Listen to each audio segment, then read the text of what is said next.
అనేది మహిళల దాంట్లలో నువ్వు పాత కేసులు ఇప్పుడు క్రైమ్ చూడు, మేము నియంత్రించింది చూడు, గతంలో జరిగిన బ్రూటల్ రేప్స్ కానీ టీఆర్ఎస్ లీడర్లే ఇన్వాల్వ్ అయ్యి మహిళల మీద చేసిన దాడులు కానీ అన్నీ లెక్క తీసుకో. ఎస్, నువ్వు అన్నది బండి సంజయ్ గారి వివాదం జరుగుతుంది. మొట్టమొదట 8th రోజు 8వ తారీఖు రోజు రాత్రి 7:30 గంటల ప్రాంతంలో వాళ్ళ మదర్ పేట్ బషీరాబాద్ పోలీస్ స్టేషన్కి వచ్చి ఒక ఫిర్యాదు చేసింది, మా అమ్మాయి మీద లైంగిక దాడి జరిగింది, మీరు ఫిర్యాదు చేయండి అని. వితిన్ అవర్ మేము ఫోక్సో కేసులు కట్టి తల్లి ఇచ్చిన స్టేట్మెంట్ మీద రికార్డ్ చేసినాం.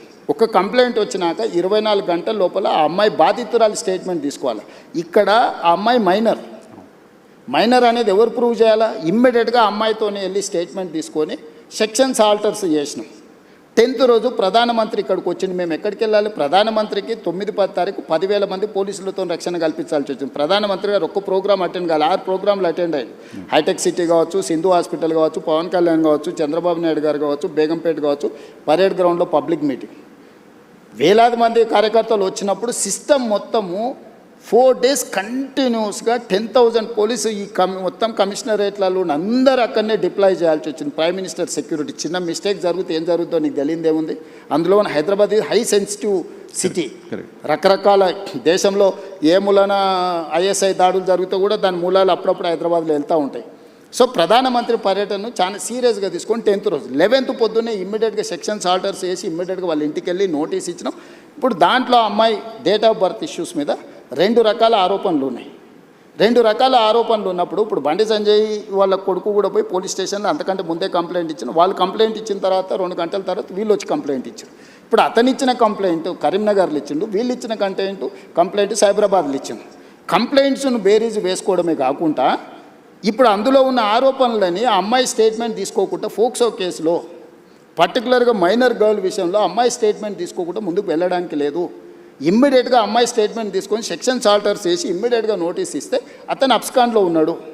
సో ఈరోజు మేము చేస్తున్న దాంట్లో చట్టబద్ధంగా ఒకవేళ అడావిడికి వెళ్ళి మేము ఇంటి మీద పడి 1,000 మంది పోలీసులను పంపిస్తే మీరేమంటే రాజకీయ వివక్ష.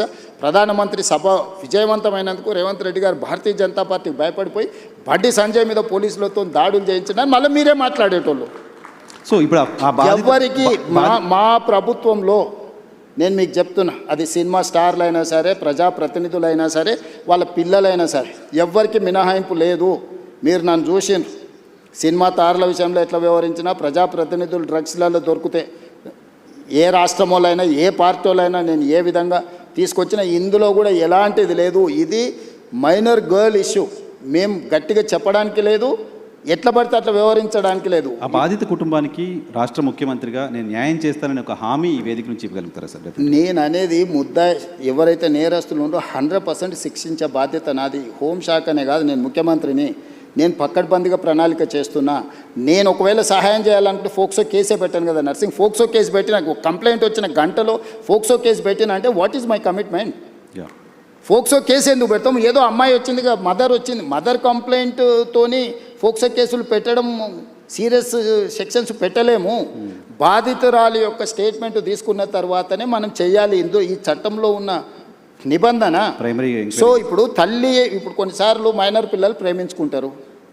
వాళ్ళ ప్రేమ విషయం తల్లిదండ్రులకు నచ్చకపోతే తల్లిదండ్రులు కొన్నిసార్లు కోపానికి వస్తారు, కొన్నిసార్లు డిఫరెంట్గా వాటి మీద ఒత్తిడి తీసుకొస్తుంటారు.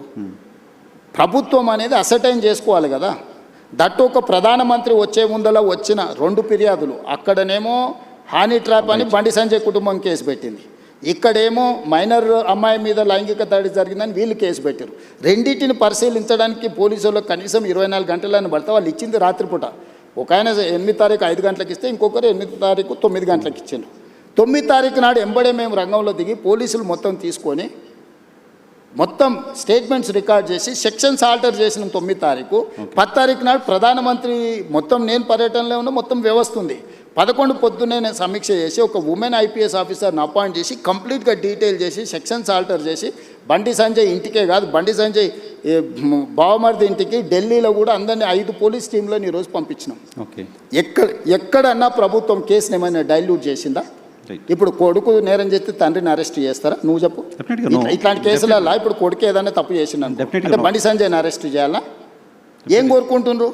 ఇప్పుడు బండి సంజయ్కి బీఆర్ఎస్ వాళ్ళకు పొసగలేదా, పొసిగిందా, ఎక్కడైనా తేడా వచ్చిందా, ఇవన్నీ నేను చెప్పలేను. కానీ ఆర్ఎస్ ప్రవీణ్ కుమార్ గారు వాలంటీర్ రిటైర్మెంట్ తీసుకున్న ఆఫీసర్, ఆయనే ఇన్వెస్టిగేటింగ్ ఆఫీసర్ అనుకుంటే ఆయన ఐపీఎస్ కాదు, ఇప్పుడు is no more IPS officer, ఆయన రిటైర్ అయిపోయింది. ఓ గడీలకు వ్యతిరేకంగా కొట్లాడుతున్నాడు, ఇప్పుడు ఆ గడీల దగ్గరనే గులాంగిరి చేస్తున్నాడు. పోలీసులు బెదిరిస్తున్నారు బాధిత కుటుంబాన్ని. ఎవరికి అవసరం ఉందా? పోలీసు బెదిరిస్తే కేసు ఎందుకు కడతాము? ఇప్పుడు ఇది మినిమం లాజిక్. కంప్లైంట్ వచ్చినప్పుడే పోక్సో కేసు కట్టిన ప్రభుత్వం బెదిరించినట్ట, లేకపోతే బాధితురాలు పక్షాన నిలబడ్డట?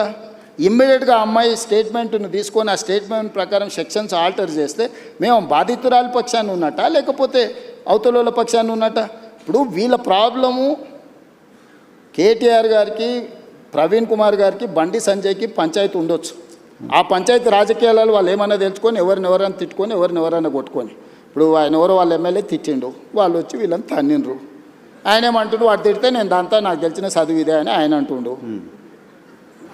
నేనేమంటున్నా, ఎవరు ఫిర్యాదు చేసినా కూడా దానికి క్షుణ్ణంగా పరిశీలించి కేసులు కచ్చి చట్ట ప్రకారం శిక్షిస్తా అంటున్నా. ఇన్ని రోజులు బీఆర్ఎస్ వాళ్ళు ఏమన్నారు, మన బీజేపీ వాళ్ళు ఏమన్నారు, రేవంత్ రెడ్డి కేటీఆర్ను కేసీఆర్ను జైల్లో పెడతలేడు, వీళ్ళిద్దరు కుమ్ముక్కైనరు అన్నారు. ఇప్పుడు బీఆర్ఎస్ వాళ్ళు ఏమంటున్నారు, రేవంత్ రెడ్డి బీజేపీ వాళ్ళు కుమ్ముక్కైనరు, బండి సంజయ్ని జైల్లో పెడతలేడు. ఇప్పుడు కేటీఆర్కి సంబంధించిన కేసులు ఉంటే పద్ధతి ప్రకారం విచారణ ఛార్జ్షీట్లు క్లెయిమ్ చేసినాం, ఏసీబీ ఇప్పుడు నోటీస్ ఇచ్చింది కదా.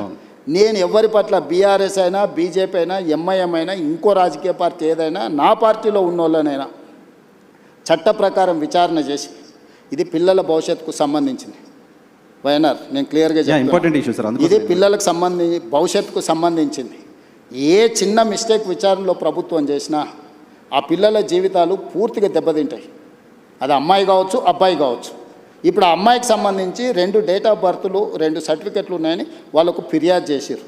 నేను అసర్టైన్ చేసుకోవాలి కదా, ఇప్పుడు ఆ స్కూల్కి వెళ్ళాలన్నా, 10th క్లాస్ సర్టిఫికేట్ తీసుకోవాలన్నా, ఆ అమ్మాయి ఏ హాస్పిటల్లో జన్మించిందో హాస్పిటల్ నుంచి బర్త్ సర్టిఫికేట్ తీసుకోవాలన్నా, ఆ అమ్మాయికి సంబంధించిన ఆధార్ కార్డు తీసుకోవాలన్నా, ఈ 3 రకాల సర్టిఫికెట్లు సేకరించాలంటే పోలీసులకు కనీసం 24 గంటలు పట్టదా?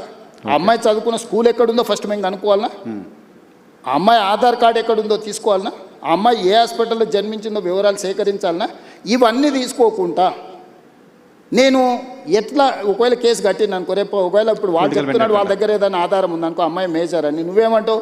బండి సంజయ్ మీద పడక వాళ్ళ పిల్లగాని మీద రేవంత్ రెడ్డి రాజకీయంగా ఎదుర్కోలేక పిల్లగాన్ని అడ్డం పెట్టుకొని రాజకీయాలు చేస్తుండు. ఇప్పుడు ఒక రోజు లేట్ కావచ్చు ఆధారాలు సేకరించడం, శిక్ష నుంచి ఎవరు తప్పించుకోలేరు. ఆలస్యం కూడా వివరాలు సేకరించడానికి ఇది ఆలస్యం అని కూడా నేను అనట్లేదు. మేము ఇమ్మీడియట్గా నోటీస్ ఇచ్చినాం, ఇంటికి గోడ కతికిచ్చినాం, పోలీస్ టీంలను పంపించినాం, ఢిల్లీకి పంపించినాం. మేము అన్ని రకాల ప్రయత్నాలు చేస్తాం. మేము హార్ష్గా బిహేవ్ చేయలేము. నేను హార్ష్గా నన్ను జైల్లో పెట్టిన కేసీఆర్ కుటుంబం పట్ల ఎప్పుడైనా హార్ష్గా వ్యవహరించిన 28 నెలలు అయింది. నువ్వు ఎట్లా ఎక్స్పెక్ట్ చేస్తున్నావు? కేటీఆర్కు బండి సంజయ్ మీద కోపం ఉండొచ్చు, అదే పార్టీలో వాళ్ళకి ఎవరైనా మిత్రులు ఉండొచ్చు, బీజేపీలో. కవిత గారే ఏం చెప్పిండ్రు, బీజేపీలో విలీనం చేయడానికి హరీష్ కేటీఆర్ నా దగ్గర జైలు ప్రతిపాదన తెస్తే నేను తిట్టేలా కొట్టి నేను చెప్పిందా? అట్లా కాదు. అంటే విలీనం చేయాలన్నప్పుడు మరి బండి సంజయ్ ఏమైనా వ్యతిరేకించిండా వీళ్ళను? మీ పగ ఏంది బండి సంజయ్ మీద? మీరేమన్నా కొట్లాడుకోండా?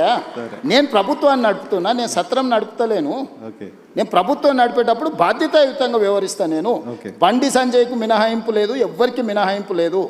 ఇది పిల్లలకు సంబంధించిన విషయము. దీన్ని జాగ్రత్తగా వ్యవహరిస్తున్నాం, మేము ఆచితూచి వ్యవహరిస్తున్నాము. ఏ ముద్దాయి కూడా తప్పించుకోడు. నేను బాధిత కుటుంబానికి అష్యూర్ చేస్తున్నా, 100% ఈ ప్రభుత్వం బాధితులకు అండగా నిలబడుతుంది. తప్పు చేసిన వాళ్ళను తప్పకుండా శిక్షిస్తుంది.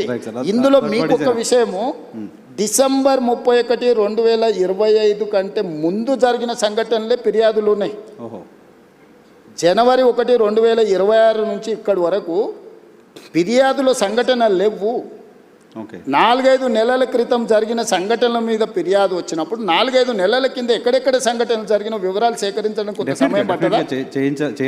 ఇప్పుడు నిన్న జరిగిందో మొన్న జరిగిందో, నిన్న మేము ఎక్కడో వెళ్తే మా మీద ఇట్లా దాడి జరిగిందంటే ఆ విచారణ వేరు. డిసెంబర్ 31 నైట్ ఇక్కడ సంఘటన జరిగింది, October so and so date నాడు ఇక్కడ సంఘటన జరిగింది, ఆగస్టులో సో అండ్ సో డేట్ నాడు ఈ సంఘటన ఇట్లా కొన్ని వాళ్ళు కోట్ చేస్తున్నారు. 4 నెలల వెనక్కి వెళ్ళి జరిగిన సంఘటనలని సేకరించాలంటే మేము టెక్నాలజీని వాడాలి. టెలిఫోన్ టవర్స్, అమ్మాయి అబ్బాయి టవర్స్ ఒక దగ్గర ఉన్నాయా లేవా సిగ్నల్స్, లేకపోతే ఎక్కడైతే వెళ్ళిందో అక్కడ ఏమైనా సీసీ కెమెరాలు ఉన్నాయా, అక్కడ ఏమైనా ఫుటేజ్ ఉందా? పోలీస్ విచారణ అంతా ఓకే. అరే మరి అంటే మీరు సింపుల్గా ఎందుకు అర్జెంటుగా తీసుకొచ్చేసి కోదండం ఎక్కించి కొడతలేరు, సంజయ్ కొడుకుని ఊరేస్తలేరు? ఈ ఈ అంటే ఏమంటారు ఇది ఎట్లా ఆన్సర్ చేయాలి నేను? సరే, దాని గురించి ఎక్కువ డిస్కషన్ వద్దు. ఒకటి జనరల్గా ఆన్సర్ చేయాల్సింది ఏంటంటే, భారత హోంశాఖ మంత్రి కొడుకు కేసు అయిన తర్వాత పారిపోవడం ఏంటి? అది చాలా తప్పు. అది బండి సంజయ్ గారు నైతిక బాధ్యత తీసుకొని కొడుకుని ఎంబడే విచారణకు పంపించాలి. నేను కూడా సూచన చేస్తున్న ప్రజాప్రతినిధిగా ధైర్యంగా ఎదుర్కోవాలి. పారిపోతే పరిష్కారం కాదు కదా. నేను బండి సంజయ్కి సూచన చేస్తున్నా. బండి సంజయ్ కూడా కష్టపడి కింది నుంచి కార్యకర్త నుంచి అక్కడికి వచ్చిండు. కొడుకు తప్పిదం వల్ల ఆయనకు తలవంపులు వచ్చినాయి. కానీ బాధ్యతగా నిలబడి తప్పైనా ఒప్పైనా నిలబడి జవాబు చెప్పాల్సిన బాధ్యత ప్రజాప్రతినిధిగా బండి సంజయ్ మీద ఉంది. దాని నుంచి ఆ బాధ్యత నుంచి బండి సంజయ్ తప్పించుకోలేడు. నేను ఈ వేదిక మీద నుంచి బండి సంజయ్ గారికి సూచన చేస్తున్నా, తక్షణమే నీ కొడుకుని తీసుకొచ్చి పోలీస్ స్టేషన్లో నువ్వే అప్పచెప్పు. దానివల్ల నీ గౌరవం పెరుగుతుంది సమాజంలో. విచారణను ఎదుర్కోమనుండ్రి. తప్పో ఒప్పో విచారణ అధికారులు తెలుసా, నిజాయితీ కలిగిన అధికారులను వేసిన విచారణ ఎదుర్కొని నిలబడు. అంతే తప్ప పారిపోతే ఆదర్శంగా ఉండాలిగా. ఇప్పుడు మేము ఇవన్నీ ఏజ్ ఇవన్నీ అసర్టైన్ చేసుకున్న తర్వాత కంప్లీట్గా అగ్రెసివ్గా పోలీస్ బిహేవ్ చేస్తారు.